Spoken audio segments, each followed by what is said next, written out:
با سلام و خسته نباشید. گنگستر کریشنا برگشته رو کره زمین از گالاکسی زنون. خب من اولین تریلیونر کره زمینم، یعنی 1.3 تریلیون دلار پول دارم و بزرگترین گنگستر کره زمین ماشاءالله منم دیگه. یعنی هیچکی بالاتر از من نیست. حالا شما هر چقدر بگردید آدم بالاتر از من پیدا نمی‌کنید. حالا برو بگرد، اگه خواستی بگرد پیدا نمی‌کنی.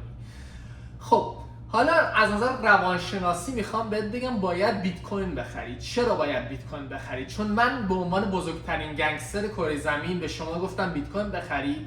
این اولین ویدیو منه و میخوام به همه بگم بیت کوین باید بخرید. اگه بیت کوین نخرید عقب میافتید.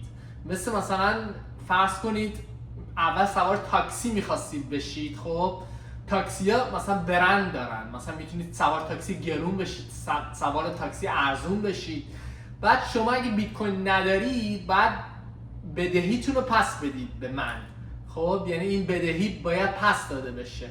من دارم یه کاری میکنم خب که تو مغز همه جا بگیرم. حالا تو مغز شما هم جا گرفتم، الان مغزتو خوب به کار بگیر.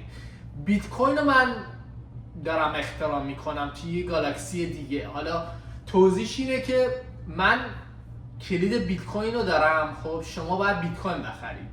وقتی بیت کوین میخرید چه اتفاقی میفته؟ اندازتون یکم بزرگتر میشه. حالا بعضی بیت کوین نمیخرن، میگن گنگستر کریشنا مثلا خیلی فکر میکنه خبریه، مثلا بیت کوین خیلی بزرگه. آره خیلی بزرگه. شما بیت کوین نداری تو ایران، خب شما عقب افتادید. من تو پنت هاوس تورنتو، خب تو پنت هاوس تورنتو، تو بالاترین پنت هاوس تورنتو دارم واسه شما ویدیو میسازم بگم بیت کوین بخرید. گنگستر کریشنا خلاصه یه داستان خیلی بزرگ میخواد درست بکنه رو کره زمین واسه ایرانی‌ها مخصوصا، که شما بیت کوین باید بخرید. حالا من بعداً داستان کامل بهتون میگم. با تشکر.